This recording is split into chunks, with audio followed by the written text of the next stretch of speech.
Hello guys, welcome to RKC solution online training institute. So guys, आज का जो video है लिनक्स में फाइल सिस्टम हायरार्की पे है। सो ये आज जो प्रोसेस है फुल हम समझेंगे और इस प्रोसेस को आप लोग बहुत ही ध्यान से या कह सकते हैं कंसंट्रेशन से समझिएगा। और अगर अभी तक आपने चैनल को सब्सक्राइब नहीं किया है लिनक्स सीखने के लिए तो चैनल को सब्सक्राइब कर लें। काफ़ी कुछ और भी आपको सीखने को इस चैनल पे मिल जाएगा। वीडियो को लाइक करें और शेयर करें।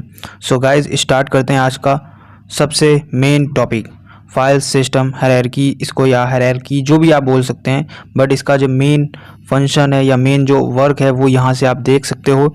एक चार्ट जैसा आपको दिख रहा होगा, एक डायग्राम जैसा। सो ऐसा लिनक्स में ही नहीं बल्कि विंडो में भी होता है। सो आप जैसा कि अभी यहाँ पे देख पा रहे हो कि फाइल सिस्टम हायरार्की जो है वो यहाँ पे लिनक्स का दिया गया है। अगर हम बात करें विंडोज़ की तो विंडोज़ का भी एक सिस्टम के अंदर आपको ऐसा सीखने को मिलता है। जब आप विंडोज़ को सीखते हैं, ऑपरेटिंग सिस्टम को, एक बोल सकते हैं हाई लेवल प्लेटफॉर्म पे या कहीं ऐसी जगह से जहाँ पे आपको एक अच्छा सा कंटेंट मिले, तो वहाँ पे आपको फाइल सिस्टम दिखाया जाएगा वहाँ का, सो विंडोज़ का। सो यहाँ पे हम इसको लिनक्स को सीख रहे हैं तो लिनक्स का आज हम लोग देख रहे हैं। अगर आपको विंडोज़ का सीखना है तो प्लीज़ कमेंट कर दीजिएगा, तो मैं विंडोज़ के ऊपर एक विंडोज़ और लिनक्स का डिफ्रेंसीशन जो डिफरेंट है, क्या क्या चीज़ें डिफरेंट हैं दोनों की, वो मैं बताने के लिए एक वीडियो बना सकता हूँ। सो आज का जो टॉपिक है वो लिनक्स के ऊपर है, तो लिनक्स के ही अब बातें करेंगे।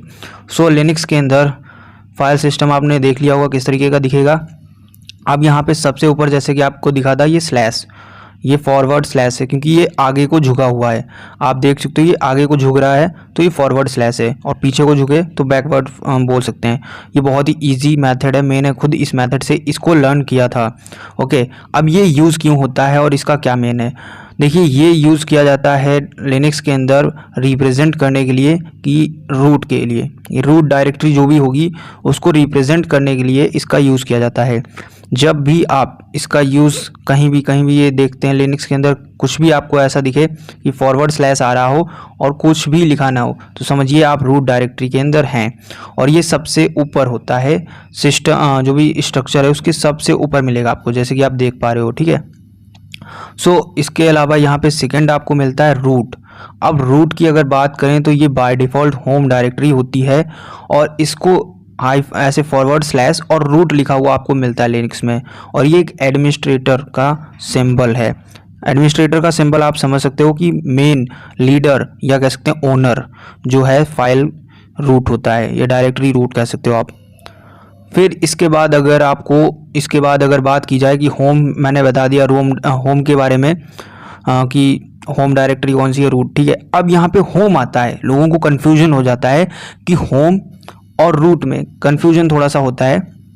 मैं यहाँ पे थोड़ा सा क्लियर करने की कोशिश करता हूँ। देखिए, जो रूट है, पहले इसको देखिए, ये एक होम डायरेक्टरी है। ओके, और जो होम है वो एक ऑल यूज़र्स की होम डायरेक्टरी है। सो इसमें क्या होता है, होम के अंदर जितने भी यूज़र्स हैं, ठीक है, जैसे मोहन, रोहन, ये दो यूज़र हैं, तो इनकी जो डायरेक्टरीज होंगी वो होम के अंदर होंगी। और जो लिनक्स के यूज़र्स हैं या लिनक्स की जो डायरेक्टरी हैं वो सारी एक रूट में रहेंगी, क्योंकि जो यूज़र है वो भी एक रूट में ही आएगा, जो होम है वो भी एक रूट के अंदर ही आएगा। सो जो रूट है वो सबका यहाँ पे बाप है, ठीक है, सिंपल लैंग्वेज में। और जो होम है वो उनका बेटा है, और बेटे के कुछ पोते होते हैं जिनको हम यूज़र्स बोलते हैं। बहुत ही आसान सिंपल लैंग्वेज में मैंने समझाने की कोशिश की है। आई थिंक आप लोगों को समझ में आ गया होगा। यहाँ पे जो कंटेंट लिखा है वो आप रीड करते रहिए, बाकी मैं इसको एक्सप्लेन कर रहा हूँ। ठीक है, सो बूट क्या है। अब यहाँ पे हम बात करें तो कर्नल के जो भी इंफॉर्मेशन रिलेटेड होती है उसको कंटेंट करता है ऑपरेटिंग सिस्टम के अंदर। ठीक है, और इसमें काफ़ी सारी आपको फाइल्स मिलती हैं जो कि बूटिंग से रिलेटेड होती हैं, और वो फाइल्स बहुत ही मेन होती हैं। अगर अपने सिस्टम को आप बूट कर रहे हैं, अगर वो फाइल्स मिस हो जाती हैं तो आपका सिस्टम बूट नहीं करेगा। तो वो सारी फाइल्स को कंटेन करके या कह सकते हैं एक जगह पे रखा जाता है, उसको हम बूट बोलते हैं। इसको इस तरीके से फॉरवर्ड स्लैश बूट से प्रेजेंट करते हैं। देन इसके बाद आता है एसविन। एसविन एक ऐसा डायरेक्टरी है जो कंटेन करता है सुपर यूज़र्स की कमांड्स को। अब सुपर यूज़र क्या होता है, जैसे कि रूट एक सुपर यूज़र है, उसके पास सारे राइट्स हैं। सो उसकी जो फाइल्स हैं उसको कंटेन करेगा और उसके कमांड्स को, फाइल्स को नहीं करता, आई थिंक कमांड्स को करता है। देखिए कमांड्स को ही, ये सारी कमांड्स जितनी भी होंगी सुपर यूज़र की, वो सारी कमांड्स एस विन के अंदर आपको मिल जाएंगी। यही इसका वर्क है। ओके, सो अब आते हैं विन के ऊपर। सो विन क्या है, देखिए यहाँ पे मैं थोड़ा सा जूम कर दूँ ताकि आपको अच्छे से क्लियर हो सके। सो विन जो है वो यहाँ पे एक ऐसी डायरेक्टरी है जो कि कंटेन करती है commands used by super user and normal user. यहाँ पे छोटा सा चेंज हो जाता है। जब एस बिन में अगर आप बात करते हो तो सिर्फ वहाँ पे सुपर यूज़र की बात होती है, बट जब बिन के ऊपर आते हैं तो यहाँ पे सुपर यूज़र के साथ हमें नॉर्मल यूज़र का भी वर्क होता है, या कह सकते हैं नॉर्मल यूज़र्स की भी कमांड्स को कंटेन करता है। इसके बाद यहाँ पे आता है यूज़र। सो यूज़र क्या करता है, जिसको हम यूएसआर बोलते हैं यहाँ पे। सो यूएसआर जो है वो कंटेन करता है प्रोग्राम एंड एप्लीकेशंस को, ठीक है, जो कि अवेलेबल होती हैं यूज़र्स में, सिमिलर एज विंडो में जैसे प्रोग्राम फाइल्स, ठीक है। जैसे प्रोग्राम फाइल्स आपने देखा होगा विंडोज़ में मिलता है, लॉगडिक सी के अंदर सेम वही काम करता है यहाँ पे यूज़र, वो भी सेम वही काम कर रहा है। एप्लीकेशंस की जो फाइल्स हैं वो सारी कंटेंट करके यूज़र में रहती हैं। सो आई होप आपको ये यूज़र जो है वो कंफर्म हो गया कैसे, एक एग्जांपल के साथ विंडोज़ के। तो आप विंडोज़ अगर यूज़ कर रहे हैं तो आपको इतना सा थोड़ा सा आइडिया होगा, सो आप इतना इसको समझ सकते हैं अच्छे से। इसके बाद आता है वेर। वेर यहाँ पे वेरिएबल इन्फॉर्मेशन को हम बोलते हैं, और ये वेरिएबल इन्फॉर्मेशन क्या करता है, सच एज आप बोल सकते हैं लॉग एंड प्रिंट क्वारीज। जैसे कि आपने प्रिंट की क्वारी दी, मतलब ये रिक्वेस्ट किया, सिस्टम से बोला कि प्रिंट कीजिए, तो वो जो रिक्वेस्ट हो रही है वो कहाँ सबसे पहले फाइल जो भी है उसकी या इन्फॉर्मेशन जो है वो सबसे पहले जो कंटेंट हो रही है, या कह सकते हैं जो सेव हो रही है, वो वेर के अंदर जा रही है कि आप रिक्वेस्ट दे रहे हो, फिर वो सिस्टम के पास जा रही।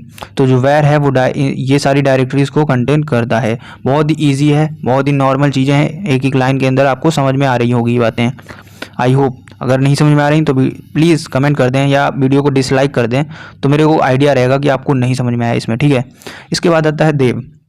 देव को यहाँ पे डिवाइस से बोल सकते हैं, इसको आप डिवाइस से याद कर सकते हो, डिवाइस का देव, ठीक है।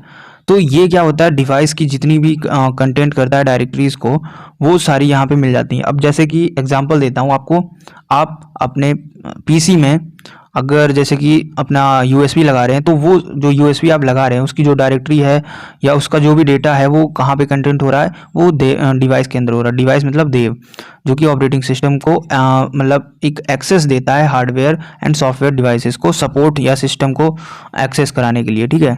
सो आई होप देव आपको समझ में आ गया होगा।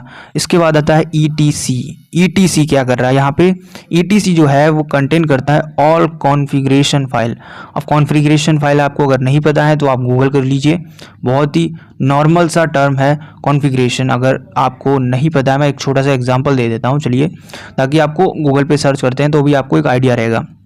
जैसे कि आपने सुना होगा आपके यहाँ वाईफाई लगता है तो आप देखते होंगे कि वो कहते हैं कॉन्फ़िगर करना बाकी है, तो मतलब वो एक बार सेटअप करते हैं पूरा वाईफाई, उसके बाद वो चेक करते हैं।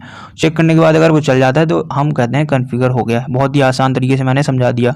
तो वो सेटअप है, उसको सेटअप करना, उसके बाद उसको चेक करना, वो प्रोसेस जो है कॉन्फ़िगरेशन कहलाती है। उसकी जो फाइल्स होंगी वो ईटीसी के अंदर सेव होती हैं।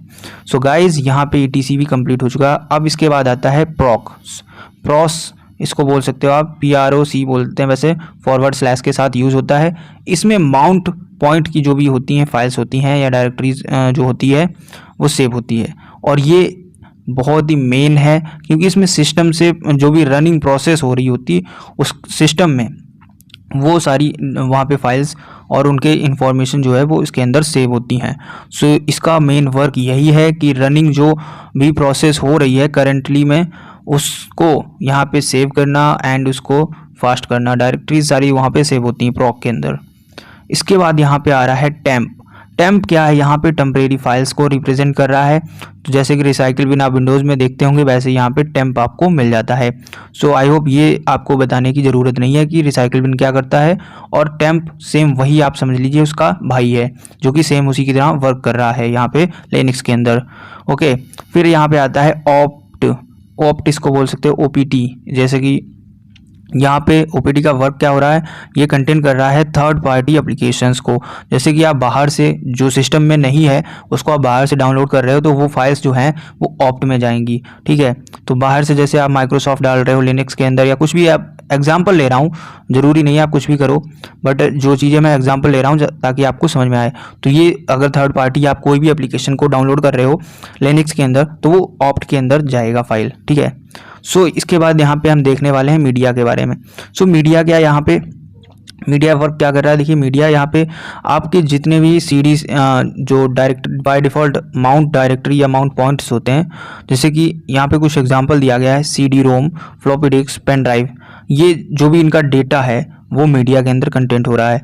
मीडिया जैसे कि समझ में आ रहा होगा, गाने बजाते हैं आप मीडिया आइडिया से, ये सारी चीज़ें तो वो मीडिया के अंदर ही आपको मिलता है। तो आपको कुछ आइडिया लग रहा होगा, वो सेम वही चीज़ है, यहाँ पे ये कंटेंट कर रहा है वो सारे पॉइंट्स को। जैसे कि आपने पेन ड्राइव को लगाया तो वो आपको मीडिया के अंदर मिल जाएगा, उसके अंदर अगर कोई म्यूज़िक पड़ा है या कोई वीडियो पड़ा है तो पेन ड्राइव के अंदर, तो वो सारी चीज़ें आप माउंट में जाके देख पाओगे। ओके, सो आई होप ये आपको समझ में आ चुका होगा।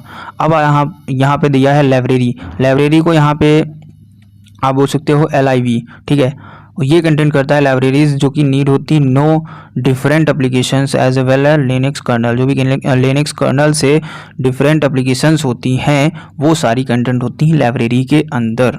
सो गाइज ये बहुत ही इजी है और एक लैंग्वेज में मैंने एक छोटी सी लाइन में आपको बता दिया। सो आई होप गाइज ये सारे आपको पॉइंट्स कन्फर्म हो गए होंगे कि किस तरीके से वर्क करते हैं एंड किस तरीके से यहाँ पे वर्क होता है। सो मैं इसका एक बार फिर से आपको दिखा देता हूँ कि चार्ट किस तरीके का था और कैसे वर्क कर रहा था। सो ये देखिए मैंने सारे स्टार्टिंग से लास्ट तक आपको LIV तक सारे पॉइंट समझा दिए हैं, क्या क्या किस में वर्क है। आपको मोटा मोटा सारी चीज़ें समझ में आ गया होगा। सारा डाटा आपको यहाँ पे मिल रहा है ऑनलाइन, आप इसको स्क्रीनशॉट ले सकते हैं या जैसे भी आप इसको नोट्स की तरह बना सकते हैं। सो गाइस मिलते हैं किसी अनदर वीडियो में। Thanks for watching.